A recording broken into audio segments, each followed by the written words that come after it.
இன்றைய எபிசோடுக்கான ரிவ்யூ என்ன அப்படின்றத பார்க்கலாம். அடடா, இன்றைக்கி எபிசோடு சர வெடி. ரேவதி, சாமுண்டீஸ்வரி இவங்க 2 பேருக்கு இடையில நடக்கக்கூடிய கன்வர்சேஷன், அதை பார்த்து சந்திரா ரசிக்கிறது, சிரிக்கிறதுன்னு பயங்கரமாக இருந்தது.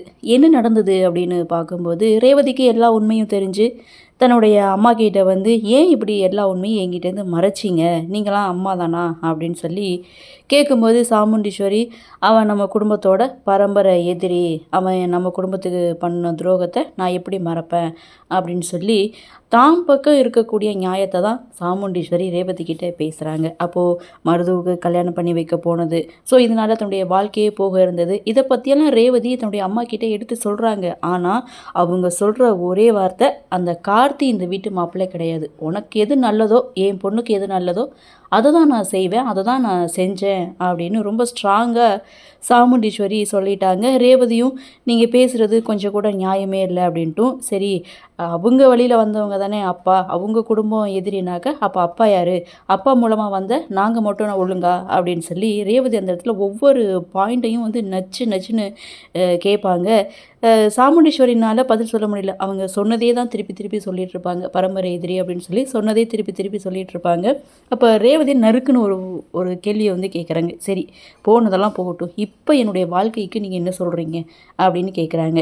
என்னுடைய வாழ்க்கையை விட, என் உயிரை விட உங்களுக்கு உங்கள் குடும்ப கௌரவமும் பகையும் தான் முக்கியமா அப்படின்ட்டும், ஒன்று நான் என் புருஷன் கூட இருக்கணும், இல்லைனா புருஷன் ஏன் கூட இருக்கணும், இப்போ நீங்கள் என்ன முடிவு சொல்கிறீங்க, நீங்கள் சம்மதிச்சிங்க அப்படின்னா நான் என் மாமா கூட இந்த வீட்டில் ஒரே வீட்டில் சந்தோஷமாக எல்லோரும் சேர்ந்து வாழலாம், அப்படி இல்லைனா நான் இந்த வீட்டை விட்டு வெளியில் போயிடுவேன்னு சாமுண்டீஸ்வரி கிட்ட சொல்லும்போது, சாமுண்டீஸ்வரி அது நான் செத்து சாம்பலனாலும் அது நடக்கவே நடக்காதுன்னு ரொம்ப ஸ்ட்ராங்காக சொல்லிட்டாங்க. சரி, உங்களுடைய முடிவை நீங்கள் சொல்லிட்டீங்க, ஏன் முடிவை நான் சொல்கிறேன், நான் வீட்டை விட்டு போகிறேன் அப்படின்னு சொல்லிட்டு அங்கேருந்து கிளம்பிட்டாங்க.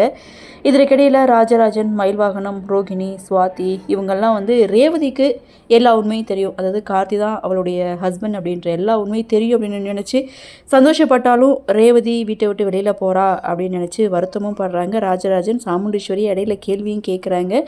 இத்தனை வருஷமாக உங்களோட குடும்பம் நடத்தினேன், என்னையும் நீ சந்தேகப்பட்ட, உன் பொண்ணு வந்து இப்படி கேட்கணும் தானே நீ ஆசைப்பட்ட, அவள் கேட்குற கேள்விக்கு நீ பதில் சொல்லுன்னு ராஜராஜன் ஒரு பக்கம் சாமுண்டீஸ்வரியை கேள்வி கேட்க அவங்க சைலண்ட்டாக நின்றுட்டுருக்காங்க. இன்னொரு பக்கம் ரேவதி ரெடி ஆகிட்டாங்க. அப்போது ரோகிணி, மயில்வாகனம், ராஜராஜன், சுவாதி இவங்க எல்லோரும் ரேவதி கிட்டே போய் பேசுகிறாங்க. ரோகிணி இதில் எமோஷ்னலாக ரேவதி கிட்டே பேசுகிறாங்க.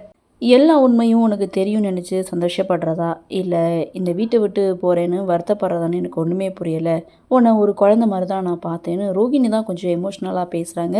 அப்போது ரேவதியும் ரோகிணிக்கு தகுந்த மாதிரி, நீ என்னுடைய அக்கா, நான் என்றைக்குமே அதை மறக்க மாட்டேன், நான் பழசெல்லாம் மறந்தாலும் ஸோ கார்த்தி மாமா மேலே நீ வந்து ரொம்ப அன்பாக இருக்க, அதே சமயம் என்னை புரிய வைக்கவும் முயற்சி பண்ணினேன், அதுவே எனக்கு ரொம்ப சந்தோஷக்கா அப்படின்னு ரேவதியும் பேசியிருப்பாங்க. ஸோ அந்த இடத்துல ரேவதி வீட்டை விட்டு வெளியில் போகிறதுல இவங்களுக்கு எந்த ஒரு ஆட்சேபனையும் கிடையாது. உன்னை அப்படி பார்க்கணுன்னா நாங்கள் தாத்தா பாட்டி வீட்டில் வந்து உன்னை பார்க்குறோம் அப்படின்னு சொல்லி ரேவதியை வழி அனுப்பி வைக்கிறாங்க. ரேவதியும் பெட்டியை தூக்கிட்டு கீழே இறங்குறாங்க. திரும்பவும் சாமுண்டீஸ்வரி ரொம்ப ஸ்ட்ராங்காக வந்து கேட்குறாங்க, நீ வந்து கண்டிப்பாக வீட்டை விட்டு வெளியில் போறியா, இப்போ அந்த அம்மாவோட இந்த குடும்ப கௌரவத்தோடு உனக்கு அவன்தான் முக்கியமாக போயிட்டானா அப்படின்னு சொல்ல, நீங்கள் இப்போ கேட்குறதுனால நான் சொல்கிறேன், எனக்கு மாமா தான் முக்கியம், மாமாவை விட்டு கொடுத்துட்டு என்னால் இங்கே இருக்க முடியாது, அதாவது என் புருஷனுடைய கௌரவத்தை விட்டு கொடுத்துட்டு என்னால் இங்கே இருக்க முடியாது, வேணால் நீங்கள் உங்கள் சம்மதத்தோட நாங்கள் 2 பேரும் இங்கே சேர்ந்து வாழ்கிறோம் அப்படின்னு சொல்ல, அது மட்டும் ஒரு காலம் நடக்காதுன்னு சாமுண்டீஸ்வரியும் சொல்ல, அப்போ என்னுடைய முடிவில் மாற்றமே கிடையாதுன்னு பெட்டியை தூக்கிட்டு கிளம்பிட்டாங்க.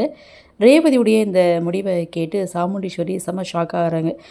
ஒரு பக்கம் குடும்பம் சாமுண்டீஸ்வரி என்ன வேணாலும் பண்ணுவாங்க அப்படின்ற மாதிரி கொஞ்சம் பயப்படுறாங்க. ஸோ என்ன நடக்க போகுதுன்னு தெரியல. அதோட எபிசோடையும் முடிச்சிருக்காங்க.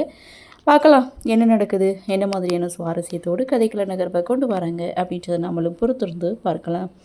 இன்றைய பகுதி பற்றின உங்களுடைய கருத்தை வழக்கம் போல் கமெண்ட் செக்ஷனில் பதிவு பண்ணுங்கள். இந்த வீடியோ உங்களுக்கு பிடிச்சிருந்தா லைக் பண்ணுங்கள், ஷேர் பண்ணுங்கள், மறக்காமல் நம்ம சேனலை சப்ஸ்கிரைப் பண்ணிக்கிறீங்கன்னு சொல்லி இந்த வீடியோவிலேருந்து விடைபெறுகிறேன். நன்றி, வணக்கம்.